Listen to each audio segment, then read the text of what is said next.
Sir, Iran के बारे में आप बताइए। आपने बड़ी रिसर्च की ईरान पे, और वो इतनी रिच थी रिसर्च कि मैंने कहीं और देखी नहीं।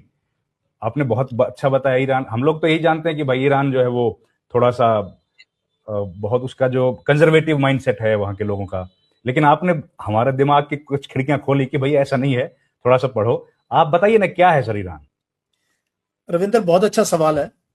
हमारे ना दो तीन चीजें हुई हैं जिससे कि हमारे माइंडसेट को, पूरे देश को और पूरी दुनिया के माइंडसेट को बड़ा मतलब एक जो है क्लोज्ड माइंडसेट हो गया ईरान को लेके।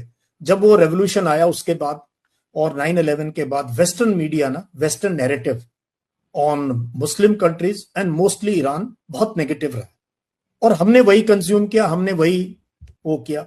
फिर हमारे देश में भी ना अंदरूनी तौर पे पिछले 10-12 साल से बहुत ज्यादा एक नैरेटिव बिल्ड होता रहा है हमारा मीडिया के थ्रू, और newspapers, Facebook, Instagram, WhatsApp university जिसको मैं कहता हूं, जिसमें बहुत एंटी मुस्लिम एक नैरेटिव में हमने ईरान को भी उसी में लगा के रखा। लेकिन मेरे को ईरान के बारे में, क्योंकि जब मैं स्कूल में पढ़ता था बैंगलोर में, तब बहुत ईरानियन स्टूडेंट पढ़ने आते थे बैंगलोर में, बहुत आते थे। तो वहां मैं सोच लो अब 7वीं 8वीं में हूं और ईरान के बच्चे हम देखते थे, उनके स्पोर्ट्स में क्या है, उनकी क्या है, थोड़ा मुझे आइडिया था। और जब ये लड़ाई छिड़ने की हुई पिछली इसके बारे में, तो मैंने पढ़ना शुरू किया और मुझे कुछ लोग मिले, इंक्लूडिंग अपने देसी लोग जो ईरान में काम कर चुके हैं। ओके। तो मैंने हैरान हुआ मैं पढ़ के कि ईरान में फीमेल लिटरेसी दुनिया में वन ऑफ द हाईएस्ट है। आईक्यू में ईरान चौथे नंबर पे है दुनिया में।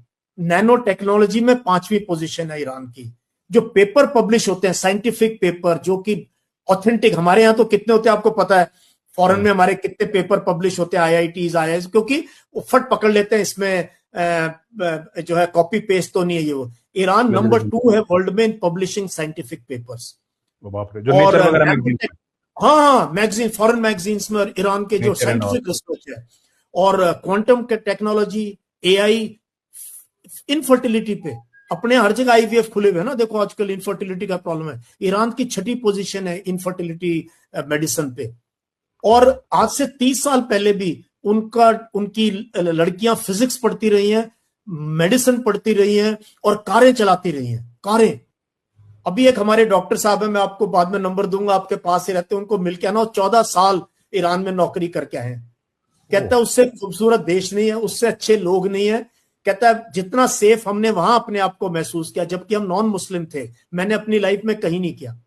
तो वो मैं आपको नंबर दूंगा, आपके पास ही रहते हैं दिल्ली में, आप उनको मिलके आना मेरा रेफरेंस देके। वो 14 साल वहां रहे हैं। और फिर जब मैंने जो साइंस में इतना, और ये प्रूव अभी हो रहा है इस लड़ाई में, ये जो उन्होंने साइंटिफिक टेम्पर बिल्ड किया, जिस प्रकार से देश में साइंस, टेक्नोलॉजी, पढ़ाई पे जोर है, विमेन एम्पावरमेंट पे। लेकिन हमारे आंखों के आगे रहा बुर्का, हमारे आंखों के रहा मौलवी, और हमें ना पूरा नैरेटिव हमने ले लेके, इसलिए अभी जो नफरती लोग हैं उनको बड़ी तकलीफ होती है जब मैं ऐसी चीजें कहता हूं। और सभ्यता है ही है उनका हमारे साथ जो संबंध है, और जैसा होना चाहिए। आप देखो कितना नजदीक है ईरान। अगर अगर हमारे ईरान से वो हो तो हमें क्यों ट्रंप की धमकी सहनी पड़े तेल के लिए? हम लेंगे ईरान से, लेंगे खाड़ी के देशों से। शॉर्टेस्ट रूट है, शॉर्टेस्ट इंश्योरेंस है, सस्ता तेल मिलेगा और नजदीक पहुंचेगा। तो ईरान को हम अच्छा, एक और चीज कमाल की बात है, ईरान में आपको पता है कितने बच्चे मेडिसिन एमबीबीएस करते हैं इंडिया के? Do you have any idea? India के मेरे ख्याल से 10-1 हजार बच्चे हैं वहां। नहीं, 10,000 लोग तो वहां टूरिस्ट ओवरऑल। हैं, जो क्योंकि शिया पिलग्रिमेज साइट है ना, जैसे हाँ जी। हिंदुओं की बद्रीनाथ केदारनाथ है, सुन्नी मुस्लिम की मक्का मदीना है, शिया मुस्लिम्स की सारी जो तीर्थ यात्राओं की स्थान है वो ईरान। ईरान में है। तो एक टाइम पे 10-12 हजार इंडियंस जो है ट्रैवल करते हैं ईरान में तीर्थ यात्रा के लिए। बट हर साल तकरीबन 1200 से 1500 इंडियन बच्चे एमबीबीएस करने ईरान जाते हैं। बताइए, कमाल की बात है। तो इस लेवल की उनकी एजुकेशन है। और अगर वीजा वगैरह इजी हो तो हो सकता है 5-10 हजार पहुंच जाए। सो ईरान एक टेक्नोलॉजिकली काफी एडवांस्ड नेशन है, सोसाइटी एडवांस्ड है। और उसके अंदर सबसे बड़ी चीज क्या, फाइटिंग स्पिरिट भी है। फाइटिंग स्पिरिट, क्योंकि ईरान की जो शिया इस्लाम की जो स्टार्ट हुआ है वो करबला की लड़ाई से हुआ है। और उनकी सोच के अंदर शहादत को बहुत ज्यादा अहमियत दी गई है। मौत में सबसे ज्यादा बड़ी, ये शहीद शब्द वहां से आया है। इसीलिए हम आर्मी में शहीद शब्द यूज नहीं करते, सिविल में हम यूज कर देते हैं। आर्मी में हम कहते हैं किल्ड इन एक्शन, वीर गति को प्राप्त हुआ। ईरान में शियाज के लिए शहादत है, शहीद होना। अयतुल्ला खमैनी शहीद हो गया, जितने लोग हुए हैं वो शहीद हो गए। तो उनके देश में इस चीज को और मतलब एक एक एक वो स्टेटस वो है सोसाइटी के अंदर, एक रेस्पेक्ट है शहीद होने के लिए, तो शहादत देने के लिए तैयार है, फाइटिंग स्पिरिट है। नेक्स्ट जो दुनिया को हैरान करने वाली चीज, या भारत वालों को, दुनिया को पता होगा, स्पोर्टिंग कल्चर है ईरान में।